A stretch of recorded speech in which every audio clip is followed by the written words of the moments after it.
Up next in the broadcast, making sure the communication channels are clear and open at the start of the new year. President Park gathers the nation's leaders to underline her key policies. And on Monday, Park will hold a public Q&A with the press. Korea's foreign minister starts off the new year with bilateral talks in Washington next week, where regional security and relations with Tokyo are likely to top the agenda. And the new year was not as kind to global stock markets, many of which saw drops in their first trading day over jitters over China's economic outlook. Primetime News begins now.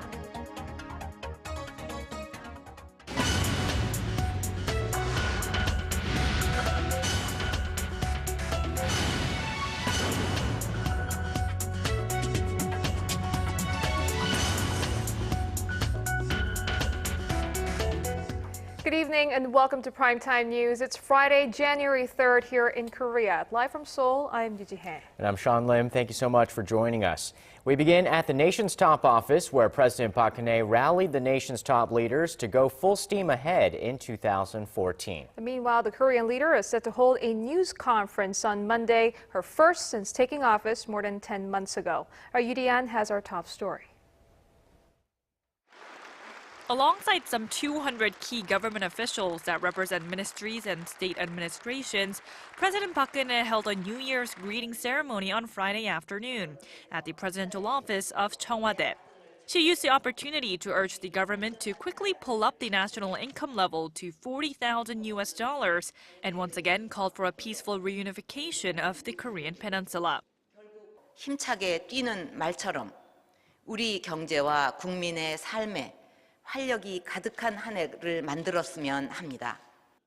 Among those in attendance at Friday's ceremony was Democratic Party leader Kim Han-gil, making it the first time in 5 months that the opposition party has taken part in a bipartisan meeting. He proposed the creation of a special committee that consists of representatives from the rival parties and the presidential office to resolve conflicts that stem from the growing economic gap between the classes. Ruling Saenuri Party leader Hwang Woo-yeol, meanwhile, said 2014 would be a year in which his party would only look towards improving the lives of ordinary people. Now on Monday, President Park will hold her very first New Year's press conference at Cheong Wa Dae, where she's expected to lay out her plans for the new year. In the conference, attended by cabinet members and top Cheong Wa Dae secretaries, President Park is expected to ensure the new policies actually bring about fruitful results so that people can feel their effects. Following her speech, she will hold her very first public Q&A session with reporters, a move that's being interpreted as an effort to tame criticisms from the opposition party that she hasn't communicated effectively with the people. Yoo Li-an, Arirang News. And Arirang TV will bring you President Park's New Year's press conference live at 10 a.m. Monday local time.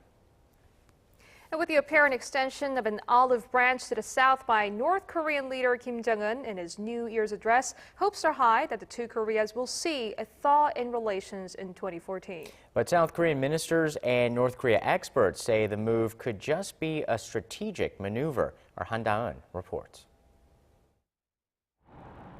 North Korea's agency in charge of inter-Korean relations has pledged to open up a new phase towards the reunification of the two Koreas in 2014. In an interview posted on the North's propaganda website 우리 민족끼리 on Thursday, officials from the Committee for the Peaceful Reunification of the Fatherland called for pragmatic efforts to improve inter-Korean ties.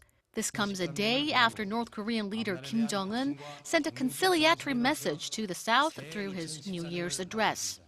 On the same day, President Park Geun-hye said she will make greater efforts in 2014 to realize peace on the Korean peninsula during a phone conversation with UN Secretary General Ban Ki-moon. Against this backdrop, hopes are rising the two Koreas could relaunch stalled talks soon.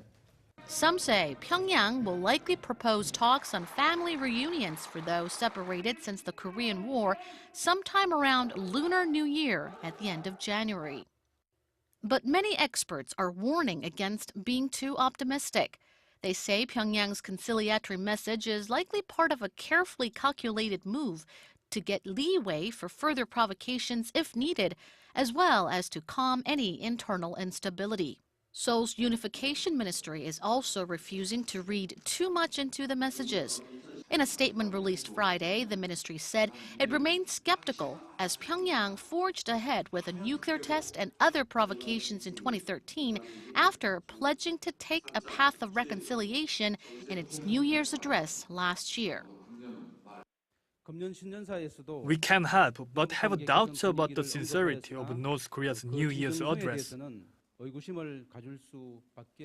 The ministry reiterated it was North Korea that worsened inter-Korean ties.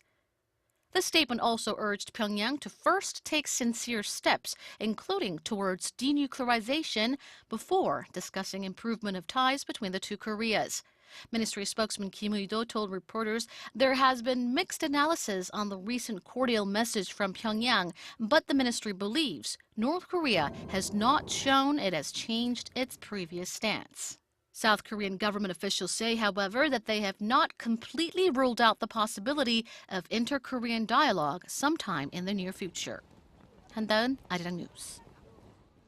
Washington's main focus for its North Korea policy this year remains unchanged: Pyongyang's denuclearization. The U.S. State Department Deputy Spokesperson Mary Harf told reporters on Thursday that the U.S. will continue to make decisions based upon Pyongyang's actions, not its words, and added Washington did not see any sign of the regime's commitment to denuclearization in Kim Jong-un's New Year's speech. As for recent visits by Japanese politicians, including the Prime Minister, to the controversial Yasukuni Shrine, Harf said Washington has been urging Japan to resolve historical issues with its neighbors in an amicable manner.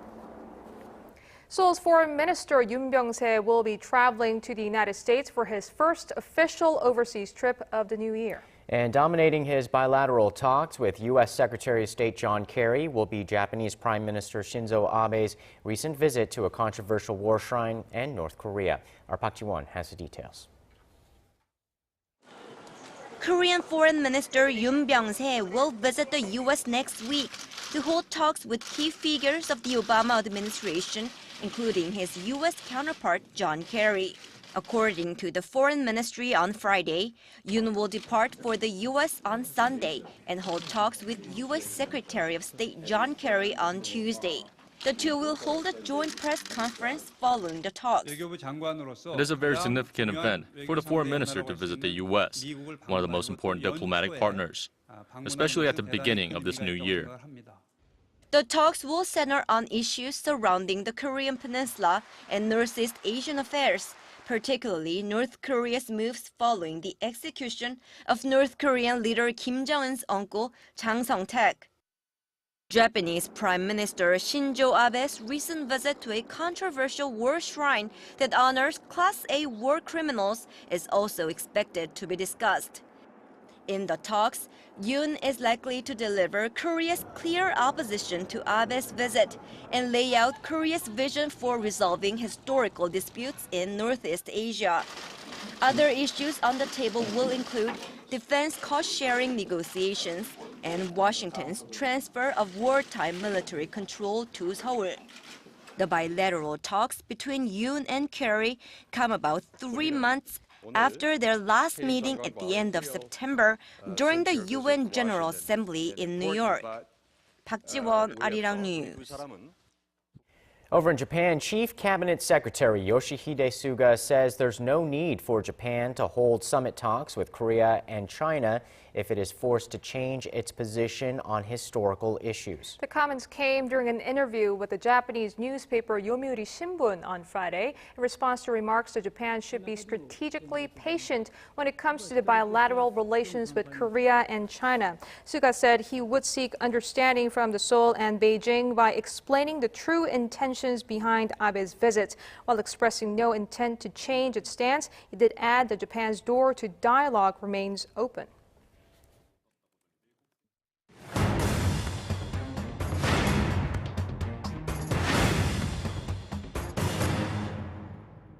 The fear of an unprecedented provisional budget is now behind us as the National Assembly passed the 2014 budget bill in the early hours of New Year's Day. Today, we take a look at what political issues and events are in store for us in 2014. We're now joined by our National Assembly correspondent, Kim Yeon-ji. Hello there. Hello, Sean, Jie, good to see you. The rival parties are now eyeing the June local elections, in which Koreans will elect roughly 3,900 heads of local governments and superintendents nationwide. The stakes are particularly high for the ruling Saenuri Party in an environment where religious and civic groups have called for President Park Geun-hye to step down, saying the presidential election of 2012 that brought her into office was a fraud. The spy agency stands accused of trying to influence the outcome of the election in favor of now President Park Geun-hye by posting biased messages online. Here, take a look. The ruling Saenuri Party plans to harness all party resources and energy for the elections in a bid to consolidate the Park Geun-hye administration. It's time for us to pull up our collars and approach the public with a humble heart and integrity.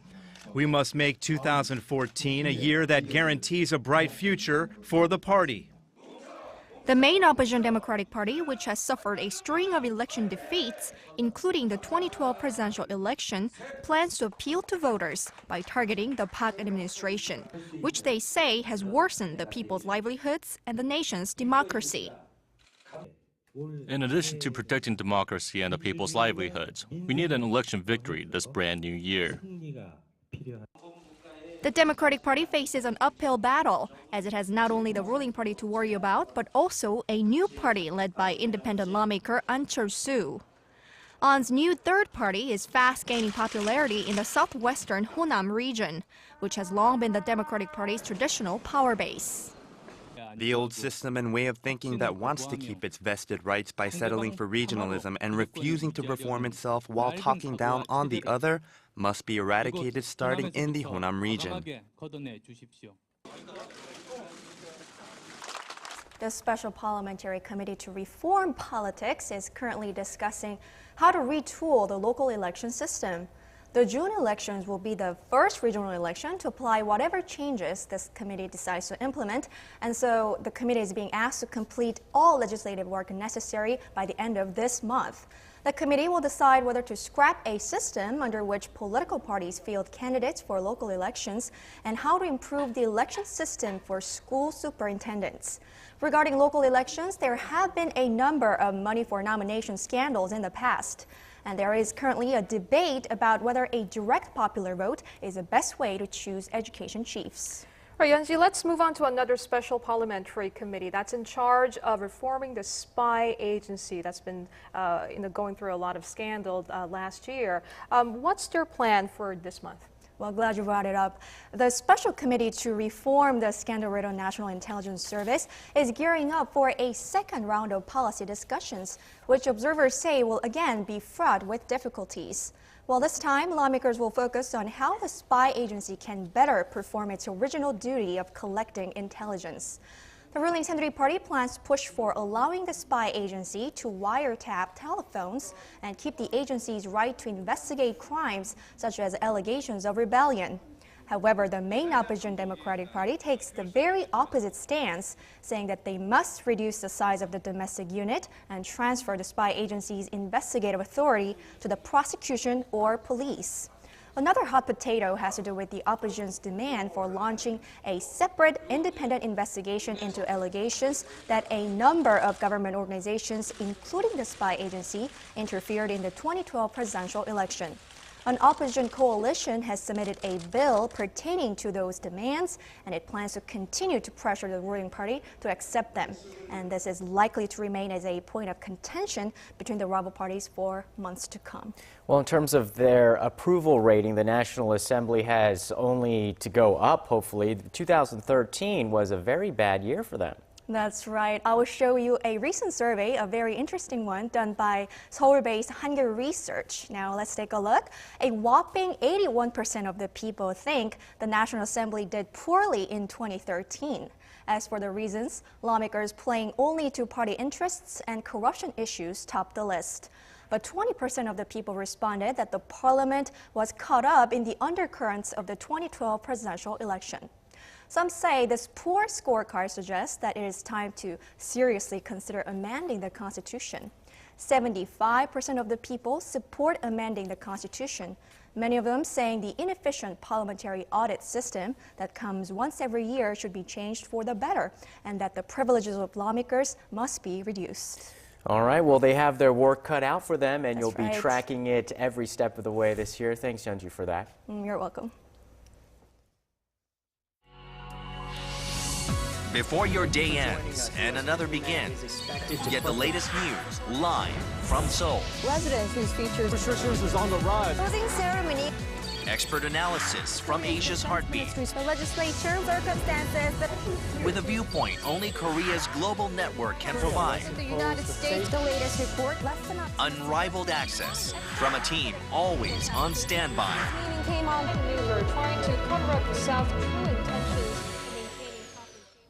The Korean government plans to front-load 65% of its annual budget in the first half of the year to ensure the economic recovery stays firmly on track over the next few months. The decision was approved Friday during a cabinet meeting led by Prime Minister Cheong Wa Dae. Under the plan, the government will set aside 40% of its fiscal spending for this year in the first quarter and 25% in the April to June period. Officials say funds will be funneled into projects that are easy to carry out and benefit regular people, like measures to boost jobs.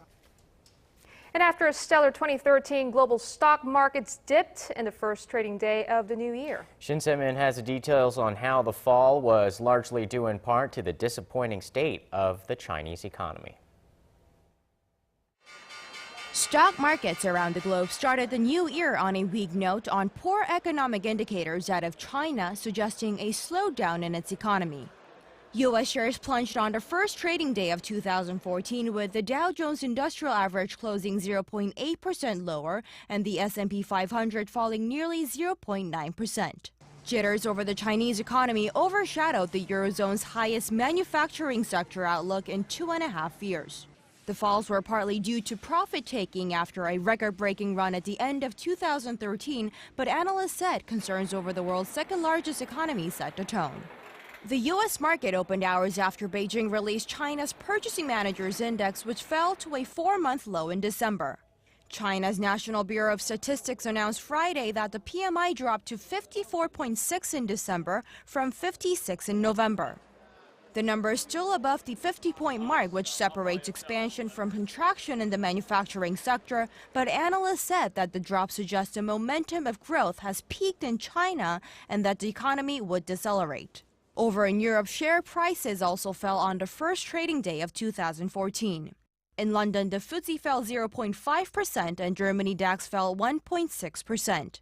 And in Korea, the Kospi closed 2% lower on Thursday and dropped 1% more on Friday to close the week at 1,946 points, a 4-month low.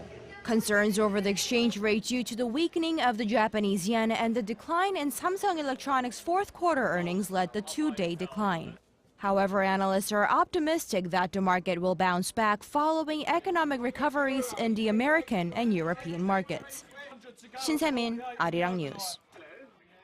A Bank of Korea Governor Kim Jung-soo said Friday that the central bank will take appropriate measures to stabilize local financial markets if and when it's necessary. In a New Year's speech to financial institutions, Kim said the central bank will strengthen its monitoring for offshore capital flows. His remarks came a day after the Korean won gained the most against the U.S. dollar and the Japanese yen in more than 5 years, raising concerns that the price competitiveness of local exporters might erode.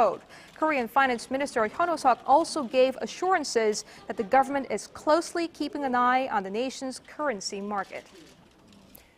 Taking you now to India, a teenage girl has died days after setting herself on fire after suffering 2 gang rapes. It's the latest case to highlight the country's sexual violence, and the tragic death has sparked protests in the city of Kolkata. Kwon So-ah has this report. The new year in India began with national outrage over the death of a 16-year-old girl who was gang raped twice in October last year and reportedly lit herself on fire in December. The girl, who cannot be named for legal reasons, was gang raped on October 25th in Kolkata and again on the next day by the same group of men after filing a complaint with the police. On December 23rd, the teenager was hospitalized with around half of her body burned, and the media reported she had set herself on fire. While she was being treated, her doctors discovered she was pregnant.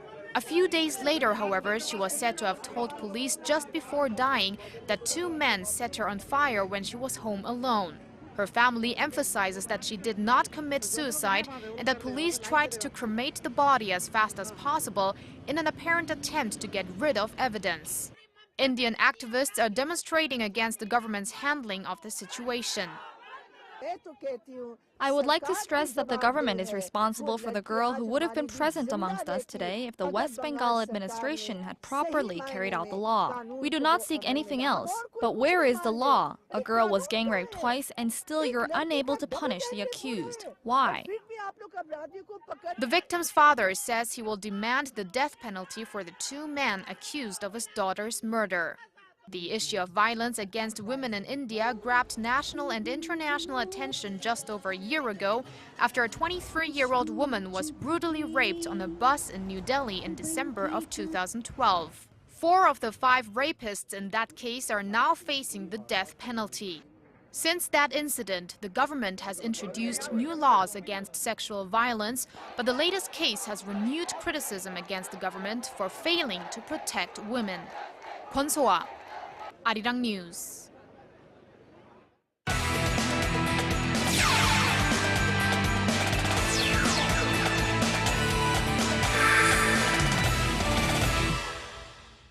The world's top female golfer, Park Geun-hye, was considered by many as the best in the LPGA last year. And American golf writers seem to agree. Stephen Shea joins us with the story. Hello there. Hey, Gia. Hey, Sean. Park was a force to be reckoned with on the tour last year, and it certainly caught the eyes of the Golf Writers Association of America. The organization voted her as the top female golfer last year, with 91% giving her the nod. She was an obvious choice, winning a tour-high 6 tournaments, including an historic 3 major victories, and becoming the first Korean to win the LPGA's top player honors. And with that, the 2014 LPGA Tour will open later this month in the Bahamas. And heading to the ice, figure skating queen Kim Yeon-ah placed amongst the most searched female athletes on Google last year. With over 5.6 million Google results, she ranked 11th between NASCAR driver Danica Patrick and tennis star Victoria Azarenka. Meanwhile, Kim will be at the Korea Figure Skating Championships, performing her short program on Saturday and free skate on Sunday. And keeping with the theme here, football star Ji So-yeon has become the first female South Korean footballer to play in England. The 22-year-old midfielder inked a 2-year deal with Chelsea Ladies FC, announced on Friday by her agent. Although the contract details weren't given, insiders say she'll be the highest paid player in the team's history. Chi will soon head to England to complete a physical and make the deal official. And ending off, let's get to Friday's KBL action. The SK Knights hosted the Dongbu Promi in Seoul. Now they're neck and neck in the first before scoring for both teams trail off in the second quarter. It's 33-32 SK up at the half.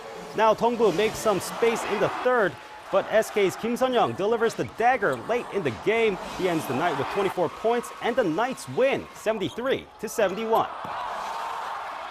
Now that does it for me here in the Sports Center. This has been Stephen Che. Check back at midnight for the latest in the world of sports.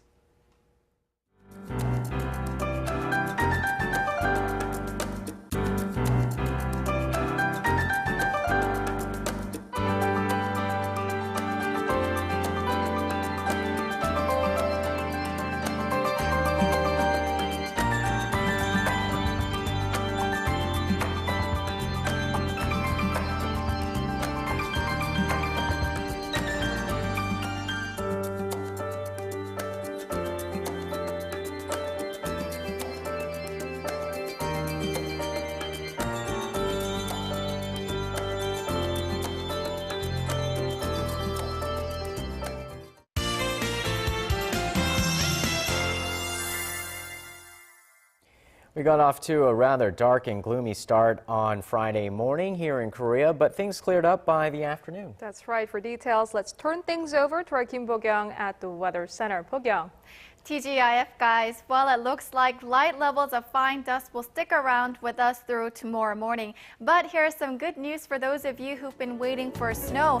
The mountains in Gangwon-do province should see more than 10 centimeters of snow starting tomorrow night, and the rest of Gangwon will see about 3 to 8 centimeters of snow, and Gyeongsang-Pukdo can expect 1 to 5 centimeters. Moving on, the nation is at the edge of a high-pressure system, which is why it was a cloudy day in most parts of the country. And continued from yesterday, a dry weather alert is still in effect in Gangwon-do province and a dry weather warning elsewhere in the southeastern regions. Looking ahead at tomorrow's numbers, Seoul reaches 5 degrees while Daegu and Gwangju hit 8. Taking a look at other regions, Jeju tops out at 8 degrees, meanwhile Dokdo peaks at 3. Well, hope you have a wonderful Friday evening, and back to you guys. Thanks, Bo-kyung. And that's a broadcast on this Friday night. I'm Yoo Ji-hye in Seoul. And I'm Sean Lim. Thanks for watching. Have a great weekend. We'll see you soon.